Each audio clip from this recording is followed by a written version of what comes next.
Hello, welcome to another chapter, another section of derivatives. So I thought we could start off with a little repeat and review. We've done so much with this definition. Based on this definition, we've gotten all the famous derivatives. Derivatives of polynomials, derivatives of exponents, trig functions, you name it. This is a perfectly crafted definition on which we've got so much writing. Just to give you a quick list, these are some of the famous ones we did last time. Derivative of x squared, x to the third, all these we did using that definition. And then we added some more to that list, derivative of sine, cosine, ln, etc. Then we added a lot of famous properties, pulling the constant, derivative of the sum or the difference, famous product rule. And last time where we stopped is we added these other two, the derivative of quotient, which was called the quotient rule, and the derivative f of stuff. Just to remind us, the derivative of the quotient was something like this: the derivative of the top times the bottom minus the top times the derivative of the bottom all over the bottom squared. That's how that went. But of course we didn't really use f and g's. It wouldn't matter if it was h and k, whatever. What matters is which one is on top and which one's on the bottom. And you always start off with the derivative of the top times the bottom minus the top times the derivative of the bottom all over the bottom square. The other one we did was this famous one, f of stuff prime, and the idea was that you would always just take f prime of the stuff and you would be alright, so long as you added this extra super important part here, this stuff prime. Famous is called chain rule. Super important. Of course, most books don't call it stuff. Most books will call it g, and they'll say f prime of g. Well, just do the f prime and then don't forget to put the g prime at the end. That's how most textbooks will say it. Either way, it's okay. I thought it was important to summarize that, so I wrote this summary of all our findings so far, and they're super important. Here's a little piece of it. I pasted. We've got the derivative of a constant. Everything in here, by the way, you should be able to own and make it your own. You should be able to prove using that famous definition that has the limit as x goes to c of f of x minus f of c all over x minus c. That is super important. Anyways, scan through the list here. We've got famous ones. You got the power rule, you got the exponents, you got this is a famous trick. Any sort of stuff that's positive, you can write as e to the stuff, which means you can take the derivative using this. The log, the trig functions, all this stuff is super famous. You should know how to do it. The chain rule was so important that we made a different edition of all the derivatives using the chain rule. Basically, this part is almost identical to the one before, except every one of these has a derivative of stuff at the end. That's really the essence of the chain rule. You got to add the derivative stuff at the end. So I hope you guys get a chance to print this and look it over.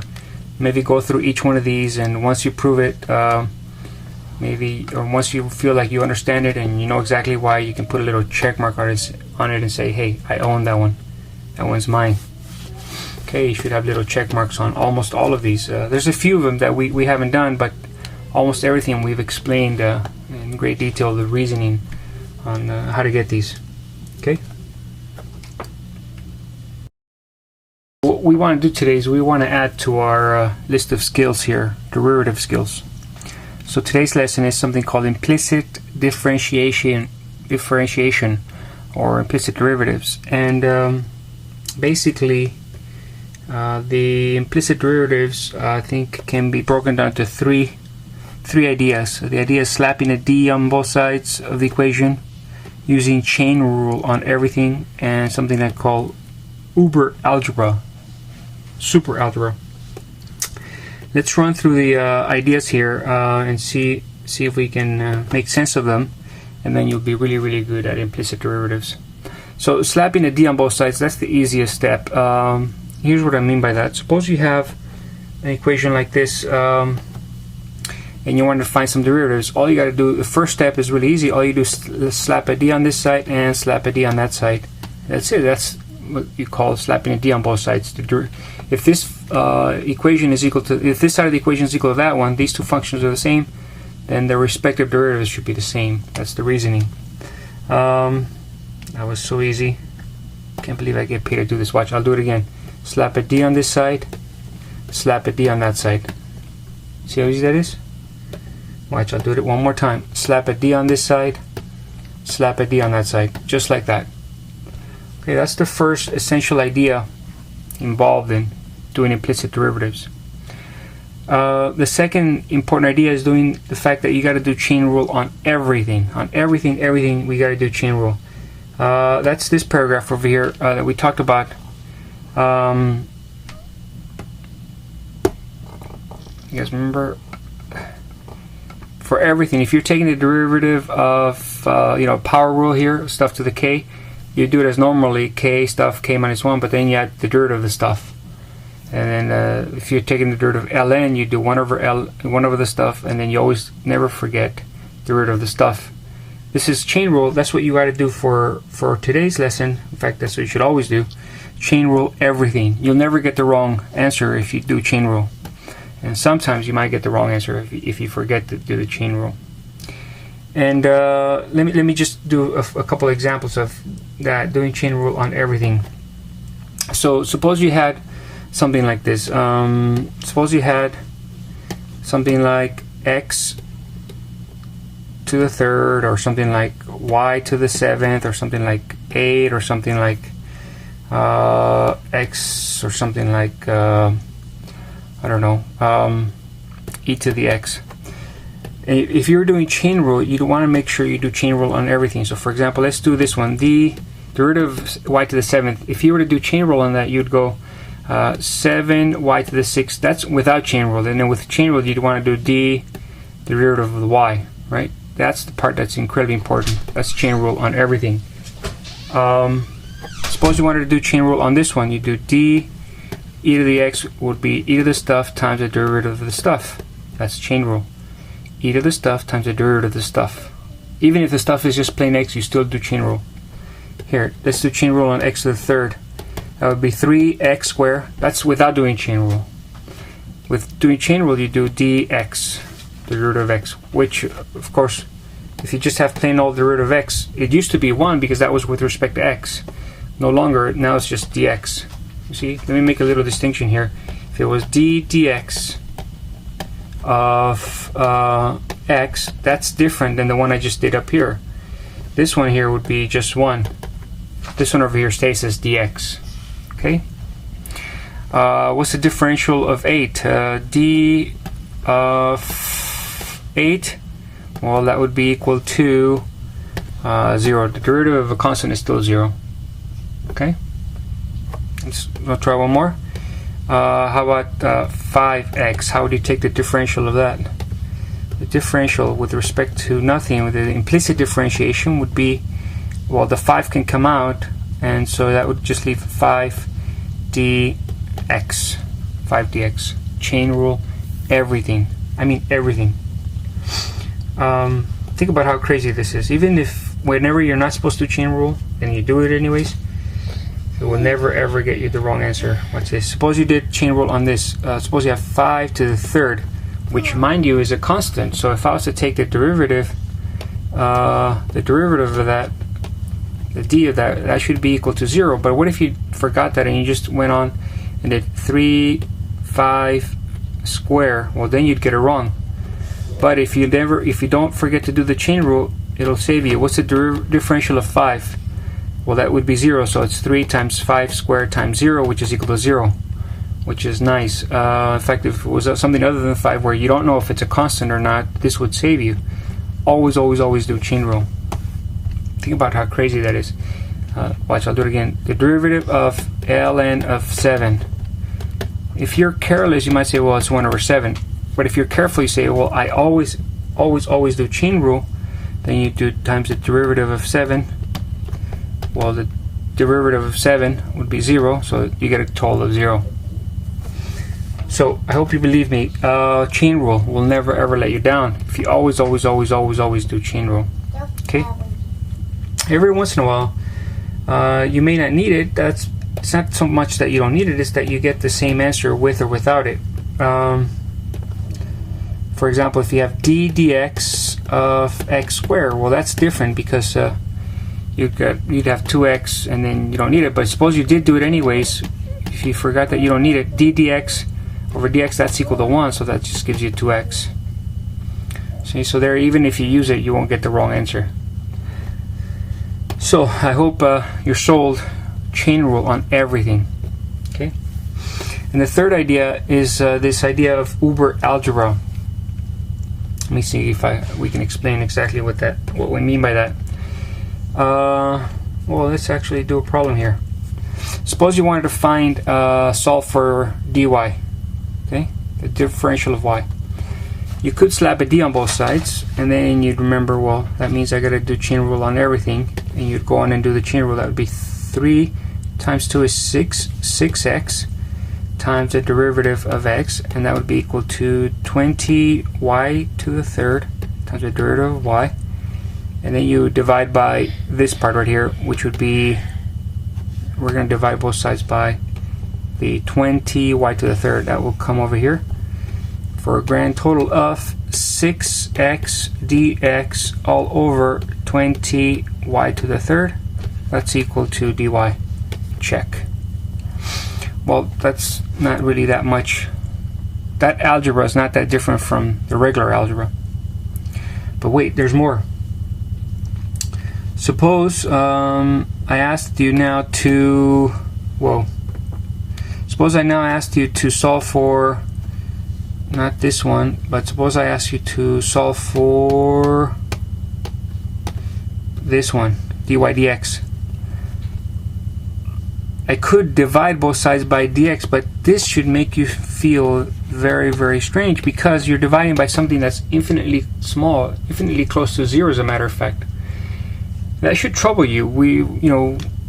These rules of doing the same thing to both sides, that applies for real numbers. We never ever said that you could do that with things that are outside of the real number world. These dx's, they come from a far, far away world. That's not the real world. They're not really real numbers per se. They are concepts, infinitely small changes of x and infinitely small changes of y. It's amazing that you can actually treat them like algebra pieces, like you do with regular algebra. You can treat them like real numbers where you divide both sides by them, sometimes take the square roots of them, etc., etc. That part is amazing. That's why I call it Uber algebra, because you're doing algebra with things that are really, really close to 0, things that are not really real numbers. And it's amazing that you can do that. In fact, the reasoning behind why you can or can't do that is it's far beyond the scope of our class, actually. You'd probably have to take a graduate course in real analysis or something like that to figure out precisely why you can treat these as algebraic quantities, as real numbers. In any case, we do divide both sides by x, and that gets rid of this, and that gives you a total of, let me see, 6x is equal to 20y to the third dy dx, and then you could divide both sides by the 20y to the third, and that would give you 6x over 20 y to the third is equal to dy dx. Nice, huh? Told you those are the 3 key steps to mastering the implicit differentiation. Always feel free to slap a d on both sides whenever you want. Always do chain rule, and always do the Uber algebra where you manipulate the dx's and the dy's as if you were in algebra class. In fact, if I hadn't mentioned this, you would have done it anyways, but you should know that you're doing something that wasn't permitted or that hasn't been justified yet. Okay. Maybe you need the graduate course in differential geometry over manifolds to study that, to really justify all these steps. The step dividing the dx's. All right. Anyway, that's it, and all we gotta do now is just practice. Let's practice on this one. This is the equation of a circle. X squared plus y squared equals 25. Let's find the usual ones, dy dx, or sometimes the questions will have 3 parts. Let's do a couple of these. So you slap a d on both sides, and everything that was true before is still true. For example, the derivative of the sum would be the sum of the derivatives. The derivative of a constant is still 0. You'd still want to do the derivative of x squared is still 2x, but it's a implicit differentiation, so you always do chain rule, so it's 2x dx. Same thing with the y, 2y dy, and that's equal to 0. Now suppose you wanted to solve for dy. So then you'd want dy on this side, move this one. You want to move this one to the other side. So you'd subtract, here we go again doing super algebra. You're subtracting something that's incredibly small and subtracting it from both sides, which is not even a real number. It's a different concept. But we could do it anyways, and so the result would be 2y dy is equal to negative 2x dx. And then you divide both sides by 2y, and you'd get that 2y is equal to negative 2x all over 2y dx. Okay, and you could even clean that up a little bit. Negative, or dy is equal to negative x over y dx. And then you've solved for dy. dy is equal to negative x over y dx. You could take it a step further and solve for dy dx. Why not? Here, what we would want to do is divide this side by dx and divide that side by dx. And the result would be dy dx is equal to negative x over y. Very nice. But wait, there's more. Let me explain to you why that's very nice. What we've done is we've done the chain rule, we've done our derivative properties, we've done so many things to get to this nice point. Let's take a look at exactly what we've done. Suppose you have the equation of the circle, x squared plus y squared equals 25. Pick any point on the circle. Any point. I'll just pick an easy one. 3, 4. When x is 3, y is 4, because 3 squared plus 4 squared, that's 9 plus 16 is 25. Have you ever wondered, what is the slope of the tangent line there? If I was to draw a tangent line right through there, what would the slope be? By tangent, of course, we know we mean the usual, the fact that if you were to zoom in there an incredible amount of time, it would look almost indistinguishable. The line would look indistinguishable from the circle. And suppose you ask the classic question for calculus, what is the slope here? For that line right there, if I take this line, what is the slope? Well, it would be a change of y, a small, incredibly small change of y. We call that a dy. And it would be incredibly small change of x, dx. I mean incredibly small, really close to 0. That's small. And so the slope is equal to your dy dx, your tangent slope. But here we've got a little slope machine, a slope-gator that calculates all the tangent slopes at any given point xy. It's given by negative x over y. At that point, the coordinate is x equals 3, y is equal to 4. So I would take a 3 and a 4 and plug it in there, and I would get that dy dx is equal to negative 3 over 4. Amazing. Such a clean and elegant way to find all the tangent slopes at any given point on the circle. At any given point here on the circle, boom, all I do is take my negative x over y, and that's the tangent slope. At any given point, x over y, and that's my tangent slope. This is an incredible statement here to make. And we did it with such grace and elegance, so clean. So it's a nice place to be. Already we've done a major accomplishment. Let's try that a couple more times. Yeah, the implicit differentiation comes up again in later chapters in the form of u-subs for integrals. So this one's a good one to practice. Let's say I'll do a couple of these. Suppose I want to solve for du, and then I'll maybe do dx. First step is easy. You slap a d on both sides. D of that and d of that. And then you never forget your chain rule, so this would be 2u. That's what it would be like if you forgot your chain rule. Du, that's what it would look like if you don't forget your chain rule. 3x squared, that's what it would look like if you don't forget your chain rule. That's what it would look like if you don't. And at that point, all you do is you do your uber algebra and solve for whatever you want to solve for. You could solve for du dx, you could solve for du, whatever. I'm going to solve for du. Du is equal to 3x squared. I'm going to divide by this piece. that piece right there has to be divided out. So divide that by 2u dx. There you go. du is equal to that. Check. I could solve for du dx. Here's where we do the super algebra. Here we're going to divide by dx and divide by dx. And the result would be du over dx is equal to 3x squared over 2u. Okay? Nice, huh? Super, super famous. You can solve for the other ones as well. It's just the algebra. Maybe do a couple more here. Let me see if this one's any more interesting. Slap a d on this side, slap a d on that side. This time I'm going to solve for dx just for fun. Here that would give me 2u. That's where you don't want to stop. Here I got to do product rule because I have the product of two functions with x. So I'll do dx times e to the 3x plus x times the derivative of e to the 3x. Right? So that becomes 2u du is equal to, now here it's just plain dx, but it's customary to put it on the right hand side of the term. So I'll switch these and make it e to the 3x dx plus x, that's the derivative of e to the stuff, will be e to the stuff times the derivative of the stuff. And that would be 2u du is equal to e to the 3x dx plus x e to the 3x. Okay, the 3 can come out. That 3 right there can come out of the derivative. That's called pooling the constant. We've done that before. Pool the constant. And all that leaves is a 3 and a dx. So that would be a 3 times a dx. That's this piece.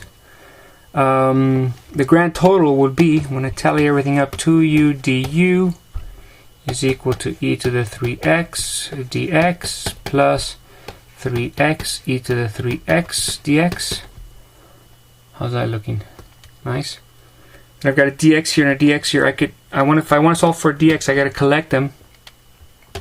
The standard way to collect them is to factor it out and just have some sort of coefficient here. And then if I want to solve for the dx, all I do is divide both sides by this, or if I want to solve for du, I divide both sides by that. I said I was going to solve for dx, so I'm going to divide both sides by this quantity. I'll divide that e to the 3x plus 3x e to the 3x. Do the same to on the other side. Let me see if you guys can see that or not. A little better. Plus 3x e to the 3x, and this cancels out and you're done. The dx is equal to that. Nice, huh? Those are too easy. Let's try a more challenging one. How about this one? Let's solve for dy. Okay, first thing, slap a d on both sides. Well, that's super easy. Look at this. I could do this with my left hand. Slap a d. You see how easy that is? Super easy. Right?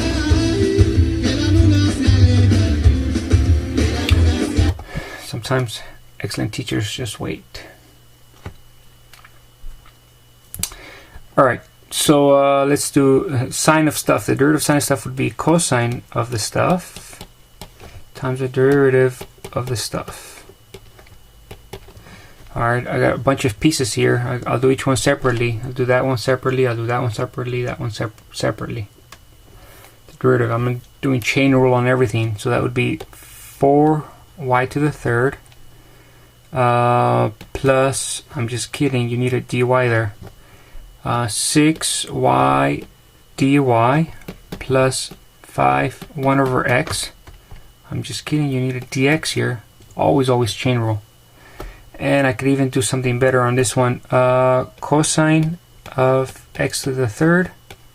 What's the derivative of that? It would be 3x squared dx. That's equal to 4y to the third dy plus 6y dy plus 5 over x dx. Now I'm good. All I have is plain dx's and dy's. Now it's just an algebra problem. Super algebra problem, but you won't have to worry about that for now, just pretend it's an algebra problem and solve for dy. I got a dy. I scanned the equation and I see a dy there. I see a dy there. I see dx there, dx there. This dx has to go over there because it has no dy's. These ones stay here, and that one stays there. And this one is the one that has to be moved over there. That's the game plan. That way we have dy's on this side, dx's on this side. Dy's on this side, dx's on this side. And then it'll make everything easy. Watch this. So it'll be, by the way, also customary, if you have a cosine times some other stuff, it's customary to put that up on the front. So I'll do it 3x squared cosine x to the third dx. I'm going to subtract a 5 over x dx. That came from here. I'm going to say that's equal to 4y to the third dy plus 6y dy. That's this piece. And that's nice. I've got my x's here and my dy's over here, dx is over here. I'll factor them out. 3x squared cosine x to the third minus 5 over x times dx, and that's equal to 4y to the third plus 6y dy. Oh, now it's so easy. Duck soup.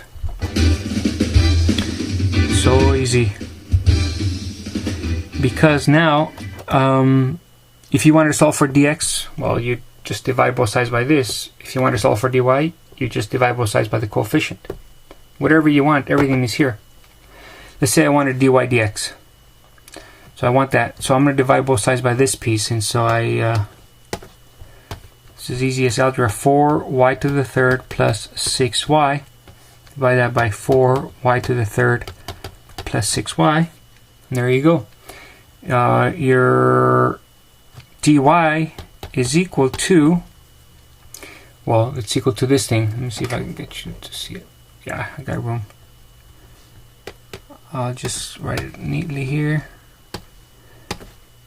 3x squared cosine of x to the third minus 5 over x, that whole thing, over 4y to the third plus 6y dx is equal to dy. Yippee-ki-yay. You can also solve for dy dx. Oh, I gotta divide both sides by dx. So I will, here's how I divide by dx. Here's like that. Haha. Nice, huh? There you go. Something really, really nice. I'll tell you why it's nice, because look, the original function, you can't even graph it. I've tried to put this on your graphing calculator. I don't even think your calculator can do y to the fourth and y squares. Most calculators are so weak. They got no soul, no spirit, nothing. Look, they're cold. Look at that. Nothing. You tell it to graph that, it can't handle it. In its y, most of them require you to solve for y. Y is equal to something. They can't handle y to the third plus 3y or whatever. This is called explicit, this is called implicit. That's why it's called implicit differentiation, because the y is not solved for. You can't even graph it. I dare you to. I'm just kidding. You guys probably could. But it's not that easy because y is not solved for. But my point is this. The graph probably looks like this. Like this. No, not like that. Some of the y's have, some of the x's have two y values, so it might go around like this. In fact, they may look like this. It may look like that. It may look like this. Like that. That's what the graph may look like. What we're doing here is we're finding an incredibly clean and elegant formula. Let me see if what we're doing here is we're finding an incredibly clean and elegant formula that tells you at any given point x, y, just like that, with great elegance, it tells you the slope of the tangent line. So it could be anywhere here. Suppose this is the point, I don't know, 7, 5, just like that. I'm just making, I don't even know if it's actually a point on the line, but if it was, this thing is telling me the tangent slope right at that point. All I got to do is put my 7 and my 5 into the formula here. Put the 7 and the 5, 7 wherever x goes, the 5 wherever y goes, into the formula, and just like that, with such elegance, you get the tangent slope for any point on this crazy, crazy, crazy curve. That, my friends, that's something. And we did it in such an easy way. You slap a D on both sides, you know, chain rule everything, and do the algebra. and you're done. As easy as it sounds, that's all it takes. Wow. I think we did it. That might do it for us today. What do you guys think? You can do the homework now? I think you can. And I think you should. 3 steps of learning. Watch the videos, do the homework, do the masterpiece quizzes. 3 steps. Lectures, homework, pedagogical masterpieces, the quizzes. Each one takes you to a higher level. Alright, peace. See you guys. Cut.